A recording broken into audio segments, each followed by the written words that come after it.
नक्सलवाद के हर फॉर्म को हमने पराजित करना पड़ेगा जी। बंदूक वाला भी है और कलम वाला भी नक्सलवाद है। इसका सबसे बड़ा जो टूल या हथियार है वो है फिल्म इंडस्ट्री। और वो इसमें चतुर होते हैं और उनका चेहरा मोहरा इतना बड़ा सात्विक दिखता है, इतना बड़ा संविधान और कानून की भाषा में ही बोलते हैं, प्रवृत्ति कुछ और करते हैं। ओम नारायण नारायण नारायण नारायण। सब मित्रों को राम राम। दोस्तों अभी मैं खेत में आया हुआ हूँ, थोड़ा सा अगर हवा का डिस्टर्बेंस वगैरह आता है तो मैं माफ़ी चाहता हूँ। देखिए कल सभी राज्यों के जो गृहमंत्री हैं उनके साथ में मोदी जी की एक वार्ता हुई थी और मोदी जी ने वहाँ पर जो संबोधन दिया उसमें कुछ ऐसी बातें उन्होंने कही है जो बहुत बहुत ज़्यादा महत्वपूर्ण है। और मैं तो कहूँगा कि ये बातें सुनने के लिए, मोदी जी से ये बातें सुनने के लिए तो मेरे जैसे कान तरस गए थे कि कब इस विषय पर मोदी जी खुलकर बोलेंगे।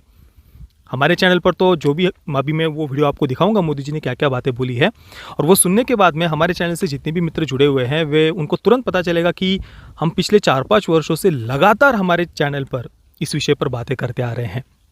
तो हम इस विषय पर आगे बात करें उससे पहले कल मोदी जी ने ऐसी कौन सी बात कही है, ये वीडियो आप देखिए, उसके बाद आगे हम चर्चा करते हैं। आतंक के ग्राउंड नेटवर्क को ध्वस्त करने की में सभी सरकारों ने बहुत जिम्मेवारी के साथ उसकी गंभीरता को समझ करके कुछ न कुछ करने का प्रयास किया है। कहीं पर शायद सफलता पहले मिली हो, कहीं देर से मिली हो, लेकिन हर एक को इसकी गंभीरता में आज समझाना पड़े ऐसा नहीं है। अब हमें ताकत को जोड़ करके इसको हैंडल करना है जी। इसी प्रकार नक्सलवाद के हर फॉर्म को हमने पराजित करना पड़ेगा जी। बंदूक वाला भी है और कलम वाला भी नक्सलवाद है। हमें इन सब का काट निकालना पड़ेगा जी। हमारी युवा पीढ़ी को भ्रमित करने के लिए ऐसी बचकाना बातें कर करके चल पड़ते हैं लोग, और इतना नुकसान देश को हो रहा है और आने वाले दिनों में कोई संभाल नहीं पाएगा जी। और इसलिए हमने जैसे नक्सल प्रभावित जिलों पर फोकस किया है, उसी प्रकार से उन्होंने अब अपना इंटेलेक्चुअल दायरा उन जगह पे पहुंचाने का प्रयास किया है जो आने वाली पीढ़ियों में विकृत मानसिकता पैदा कर सकते हैं, एक दूसरे के प्रति द्वेष पैदा कर सकते हैं, इमोशनल चीजों को आउट ऑफ प्रोपोर्शन उछाल करके समाज के अनेक टुकड़ों में खाई पैदा कर सकते हैं, बिखराव पैदा कर सकते हैं। देश की एकता और अखंडता, सरदार वल्लभ भाई पटेल हमारी प्रेरणा हो, हमें ऐसी किसी चीजों को देश में चलने नहीं देना है, लेकिन बुद्धिपूर्वक करना पड़ेगा, समझदारी से करना पड़ेगा। और जो इस प्रकार की दुनिया वाले लोग हैं वो उनको अंतर्राष्ट्रीय स्तर पर से भी बहुत मदद मिल जाती है और वो इसमें चतुर होते हैं और उनका चेहरा मोहरा इतना बड़ा सात्विक दिखता है, इतना बड़ा संविधान और कानून की भाषा में ही बोलते हैं, प्रवृत्ति कुछ और करते हैं। इन सारी चीजों को दूध का दूध और पानी का पानी ये समझने की ताकत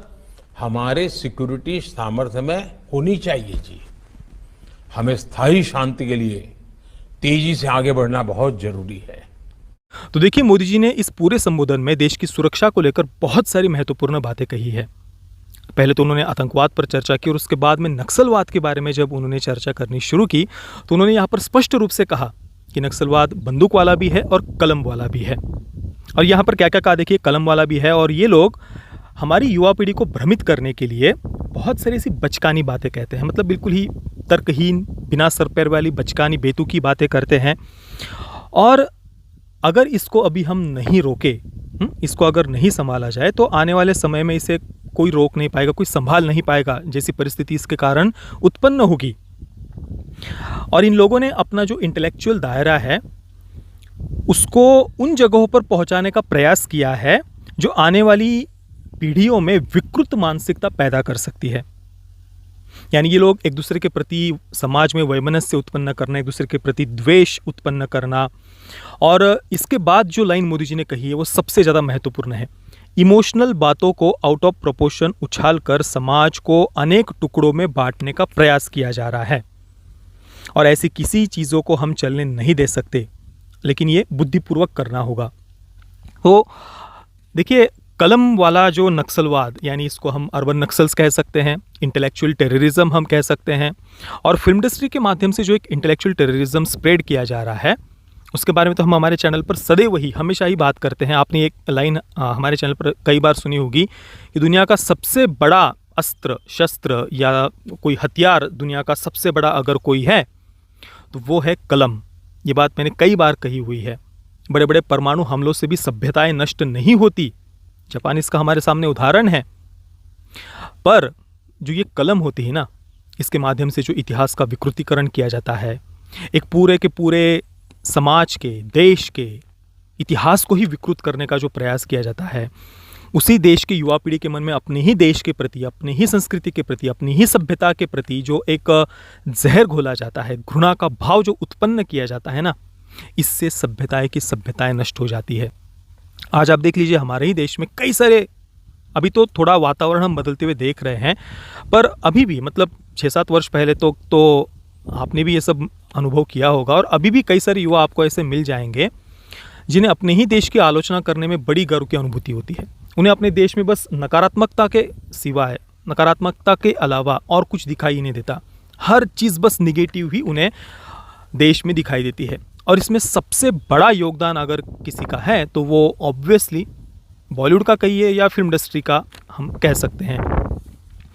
क्योंकि हमेशा से ही हमारे कल्चर को, संस्कृति को लेकर जिस प्रकार से उन्होंने रिप्रेजेंट किया है, हमारे कल्चर को, संस्कृति को, रीति रिवाजों को, परंपराओं को, इवन हमारी वेशभूषा को, इवन 16 श्रृंगारों को उन्होंने जिस प्रकार से हमेशा से स्टेरियोटाइप किया है, भारत के गाँवों को जिस प्रकार से उन्होंने हमेशा से ही स्टेरियोटाइप किया है, जिन फिल्म मेकर्स ने कभी भी ना भारत के गाँवों को देखा है और ना ही कभी ज़मीनी सच्चाई को आप कहिए या लोगों की जो भावना है उनको वो कभी भी समझते हैं। पर समाज में एक प्रकार से एक वैमनस्य उत्पन्न करना, और ये वैमनस्य उत्पन्न करने के लिए इनके पास सबसे बड़ा हथियार अगर कोई है तो वो है सिलेक्टिव आउटरीच। मतलब साल भर में हजारों घटनाएं हो जाएंगी, पर वो उनके एजेंडा को सूट नहीं करती, इसलिए वो उन पर चर्चा नहीं करेंगे। पर जैसे ही उनके एजेंडा को सूट करने वाली कोई इक्का दुक्का खबर भी आ जाएगी ना, तो उसको वो सालों तक वही एक घटना का बार बार उल्लेख करते रहेंगे। जैसे कि अभी पिछले 4-5 वर्षों में हमने देखा है कि जितनी भी वामपंथी है, कम्युनिस्ट है, वोक है, लिबरल्स है, उन्होंने भारत को एक प्रकार से लिंचिस्तान, एक शब्द ही उन्होंने बना दिया, लिंचिस्तान है भारत। तो इस प्रकार से उनको एक अपना एजेंडा चलाना था। तो एक तरफ तो कई सारी ऐसी घटनाएं हमने देखी जहाँ पर जो विक्टिम है वो हिंदू है। अनगिनत नाम हम सुना सकते हैं, मैं तो कई बार ये नाम बताते रहता हूँ, इसलिए मैं ये सब लिस्ट पूरी आप दोबारा से नहीं बोलूँगा। पर हाँ, ऐसी कई सारी घटनाएं जहाँ पर विक्टिम हिंदू होते हैं तो उन पर वो कभी चर्चा भी नहीं करेंगे, उस पर वो कोई न्याय की मांग तक नहीं करेंगे, और ऐसा दिखाएंगे जैसे वो घटना उनके लिए एग्जिस्ट ही नहीं करती हो। पर जैसे ही उनके एजेंडा को सूट करने वाली कोई एक न्यूज़ अगर आ जाती है, भले ही उसमें कोई रिलीजियस एंगल ना हो, भले ही वो सीट के ऊपर से झगड़ा हुआ हो, फिर भी उस सीट के ऊपर से वे झगड़े को वो बीप के साथ में जोड़कर नॉट इन माय नेम के झंडे लेकर सड़कों पर उतर जाएंगे।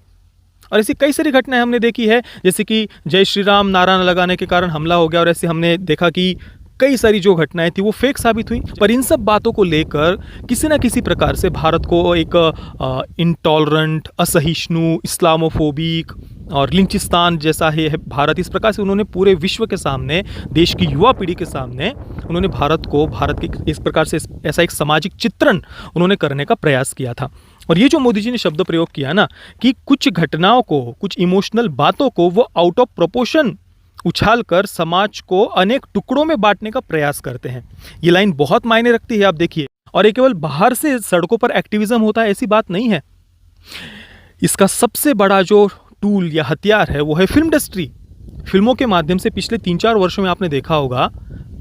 ढेर सारा ऐसा कंटेंट आया हुआ है जिनके माध्यम से किसी न किसी प्रकार से भारत को इस्लामोफोबिक, इंटॉलरेंट, असहिष्णु उन्होंने दिखाने का प्रयास किया है। ऐसी वेब सीरीज आपको मिल जाएंगी, फिल्में आपको मिल जाएंगी, और केवल OTT प्लेटफॉर्म में नहीं, ऐसी कई सारी फिल्में थिएटर में भी रिलीज हुई है। और पिछले 3-4 वर्षों में ही नहीं, लगभग 2004 के बाद में ये ट्रेंड हमने सबसे ज़्यादा देखा है। भारत को एक प्रकार से इस्लामोफोबिक, इंटॉलरेंट, असहिष्णु दिखाने का प्रयास ज़्यादातर 2004 के बाद में ये शुरू हुआ है। ऐसी कई सारी फिल्में उसके बाद में आई है। कश्मीर के इशू को भी अगर आप लेंगे तो उसमें भी कई सारी ऐसी बड़ी बड़ी फिल्में, जिन फिल्मों को लेकर ये इंडस्ट्री बड़ा सर पर लेकर नाचती है कि भाई ये हमारी सबसे बेस्ट फिल्मों में से एक है, ऐसी कई सारी फिल्में आपको मिल जाएंगी जहाँ पर जो भारतीय सेना है, हमारे जो सुरक्षा बल है, उनको ही बहुत ज़्यादा गलत तरीके से नेगेटिव वे में प्रेजेंट करना, पत्थरबाजों के प्रति एक प्रकार से सिंपैथी उत्पन्न करना, आतंकवादियों के प्रति सिंपैथी उत्पन्न करना, उनको जस्टिफाई करने का प्रयास करना, ऐसा कंटेंट लगातार पिछले कुछ वर्षों में आया है। और केवल यही नहीं, कुछ ऐसी फिल्में भी आई है जिनके माध्यम से, जिनको कहा तो ये गया कि भाई ये सत्य घटना पर आधारित है, पर सत्य घटना में जो कुछ जैसी परिस्थिति या जो सच्चाई थी उसको पूरी तरीके से बदल कर एक अलग ही चित्र फिल्म के माध्यम से उत्पन्न करके हिंदू समाज को जात पात में बांटने का प्रयास करना। ऐसी कुछ फिल्में बॉलीवुड में भी हमने देखी, और तमिल फिल्म इंडस्ट्री में भी एक फिल्म आई थी जिसको कहा गया था कि सत्य घटना पर आधारित है, पर जो विलन है उसका रिलीजन ही उन्होंने चेंज कर देना। और या फिर कुछ ऐसी फिल्में भी आई जिनमें जो कैरेक्टर्स है, जो सत्यता थी उसकी अपेक्षा एक पूरा ही अलग चित्र उन्होंने फिल्म में प्रस्तुत किया हो, और वो फिल्में टेक्निकली इतनी ज़्यादा सुंदर बनी हुई है, इतनी एक्सट्रीमली वेल मेड है कि कोई भी व्यक्ति जिसको अगर सत्य परिस्थिति के बारे में पता नहीं हो तो तुरंत वो उस फिल्म को देखकर समाज का एक पूरी तरीके से अलग ही चित्र उसके सामने आ जाएगा। तो ये जो बात मोदी जी ने कही कि इमोशनल बातों को, कुछ ऐसी घटनाओं को, कुछ सिलेक्टिव या एक्सेप्शनल ऐसी घटनाओं को, या जिन घटनाओं में कोई ऐसा एंगल ना भी हो उनमें वो एंगल डालकर ऐसी इमोशनल चीज़ों को, बातों को आउट ऑफ प्रोपोर्शन उछालकर ये समाज को अनेक टुकड़ों में बांटने का प्रयास करते हैं। और ये बात तो सबसे ज़्यादा हमें फिल्म इंडस्ट्री में ही देखने को मिलती है। बॉलीवुड में तो ये होते ही आया है, और पिछले कुछ वर्षों में जो कम्युनिस्ट फिल्म मेकर्स का जो वर्चस्व है वो तमिल और मलयालम फिल्म इंडस्ट्री पर भी हमें काफ़ी देखने को मिला है। और नक्सलियों को ग्लोरीफाई करने वाली फिल्में तो समय समय पर आती ही रहती है, पर डायरेक्टली नक्सलियों को ग्लोरीफाई ना भी करे तो इस प्रकार से इमोशनल घटनाओं को, इमोशनल बातों को आउट ऑफ प्रोपोर्शन उछाल कर समाज को अनेक टुकड़ों में बांटने का जो प्रयास होता है, चाहे वो रिलीजन के नाम पर हो या जाति के नाम पर हो, किसी न किसी प्रकार से ये बार बार होते हुए हम देख रहे हैं। और इसके बाद जो मोदी जी ने कहा है ना, वो बहुत महत्वपूर्ण है। आप सुनिए, उन्होंने कहा कि हमें ऐसे किसी चीज़ों को चलने नहीं देना है, ये हम नहीं चलने दे सकते, क्योंकि आने वाले समय में ये हम नहीं संभाल पाएंगे। और आगे कहा है कि अगर इसको हमें टैकल करना है, अगर इसको संभालना है तो इसे बुद्धिपूर्वक ही करना होगा, बुद्धिपूर्वक ही करना पड़ेगा, ये उन्होंने शब्द प्रयोग किया है। आगे कहा है कि ऐसे जो लोग होते हैं जो इस प्रकार से अपना एक देश तोड़ने का, समाज को में एक अनार्की, अराजकता, केओस उत्पन्न करने का जो प्रयास करते हैं, समाज को बांटकर किसी न किसी प्रकार से एक अराजकता की स्थिति उत्पन्न करने का जो प्रयास करते हैं, इन लोगों को अंतर्राष्ट्रीय स्तर से भी मदद मिलती है। ये बात तो मतलब ये सब हमारे सामने भी है, पर मोदी जी ने इस प्रकार से खुलकर ये जो बातें कही है ना, ये मुझे बहुत बहुत प्रसन्नता हुई है कि कैसे देश तोड़ने वाली ताकतों को अंतर्राष्ट्रीय स्तर से भी मदद मिलती है। और ऐसे जो लोग होते हैं वो बड़े चतुर होते हैं, और बाहर से अपने आप को इतना सात्विक शब्द उन्होंने यूज़ किया, बड़ा अपने आप को सात्विक, भोला भाला, सेंसिबल, मासूम दिखाने का प्रयास करते हैं, बड़ी न्याय की, संविधान की, कानून की वो बातें करते हैं, पर काम बराबर उसके उल्टा करते हैं। मोदी जी ने कहा कि प्रवृत्ति कुछ और ही करते हैं, ये उन्होंने शब्द प्रयोग किया। तो हमने देखा है जो भी वामपंथी फिल्म मेकर्स भी होते हैं, कम्युनिस्ट फिल्म मेकर्स भी जो होते हैं ना, वो भी बड़ा अपने आप को विक्टिम कार्ड हमेशा खेलेंगे, बड़ा इमोशनल करके, इमोशनल बातों को आउट ऑफ प्रोपोर्शन उछाल कर बांटने का काम करते हैं, बड़ा अपने आप को मासूम, न्याय की वगैरह बात करने वाला दिखाते हैं, और उनका काम एग्जैक्टली उसके अपोजिट होता है। रियल लाइफ में भी ट्विटर पर भी वो कुछ ऐसी घटनाओं को लेकर ट्वीट करेंगे, जैसे कि हमने देखा कि सीए विरोध के नाम पर जब देश को जलाया जा रहा था, जिस समय दिल्ली पुलिस ने जो उग्रवादी, कट्टरपंथी, जो तथाकथित स्टूडेंट्स थे जो जलाने का, सार्वजनिक संपत्ति को जला रहे थे, पत्थरबाजी आदि कर रहे थे, उन पर जब पुलिस ने कार्रवाई की तो उसके बाद में देखिए इसी फिल्म इंडस्ट्री में से ट्विटर पर कैसे पुलिस का ही विरोध किया गया था, उन उग्रवादी, कट्टरपंथी तथाकथित स्टूडेंट्स का ही कैसे समर्थन किया गया था। और इंडस्ट्री के लगभग जितने भी आप देख सकते हैं बड़े बड़े नाम हैं, वो लगभग सभी उसमें थे। कुछ इक्का दुक्का एक्सेप्शन अगर हम छोड़ दें तो बाकी लगभग सभी ने उस प्रकार के ट्वीट किए थे। मतलब जो जला रहे थे उनका सपोर्ट करना और पुलिस का ही विरोध करना, ये हमने देखा। तो रियल लाइफ में भी ट्विटर हो, चाहे सड़कों पर आकर नॉट इन माय नेम के झंडे लेना हो, या सीए जिन कानूनों के बारे में इनको कुछ पता ही नहीं होता उसको भी लेकर के सड़कों पर उतरना, समाज में एक गलत धारणा या गलत बातें स्प्रेड करना जिसके बारे में इनको खुद को ही कुछ नॉलेज नहीं होता,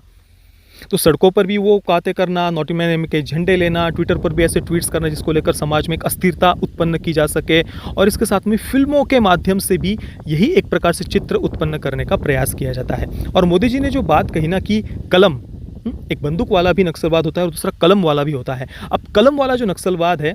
ये दो जगह पर हमें देखने को मिलता है, एक तो मीडिया में और दूसरा कला और साहित्य के क्षेत्र में। अब मीडिया में जो वामपंथी पत्रकार है वो देखिए आज उतने कुछ इन्फ्लुएंशियल वैसे भी रहे नहीं हैं, उनको वैसे भी कोई सीरियसली लेता नहीं है। और इस कारण से मुझे, और आगे जो बात मोदी जी ने कही ना कि युवा पीढ़ी को ये किस प्रकार से भ्रमित कर रहे हैं, तो मुझे नहीं लगता कि मोदी जी केवल पत्रकारों के बारे में यहाँ पर कुछ कह रहे थे, कि पत्रकार उतने इन्फ्लुएंशियल है भी नहीं और युवा पीढ़ी आजकल को उनको कोई सीरियसली लेता भी नहीं वामपंथी पत्रकारों को। तो जो कलम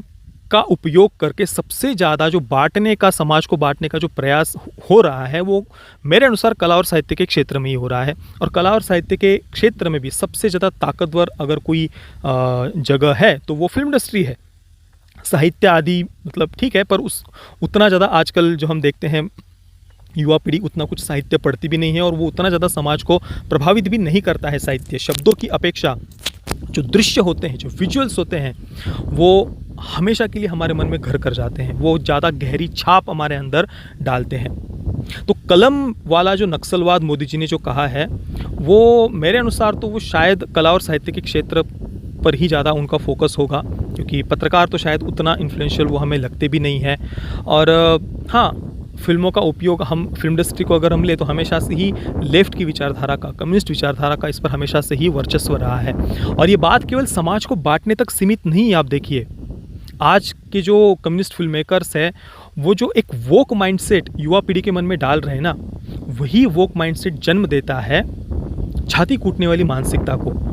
शुरुआत यही से होती है, धीरे धीरे। शुरुआत में पहले केवल ये बातें करेंगे कि चलो हम आपको सेक्सुअल लिबरेशन को सपोर्ट करने वाली फिल्में बना रहे हैं, आपको पेरेंट्स के अगेंस्ट जाना चाहिए, बुजुर्गों के अगेंस्ट जाना चाहिए, फैमिली के अगेंस्ट जाना चाहिए, ये मैरिज का जो सिस्टम है, विवाह की जो संस्था है, ये सब फालतू ढकोसला बातें हैं। ये सब बातें करके सेक्सुअल लिबरेशन को बड़ा ग्लोरीफाई, ग्लैमराइज करके ये युवा पीढ़ी को अपने ही रीति रिवाज, परंपराएं, समाज, बुजुर्ग, पेरेंट्स,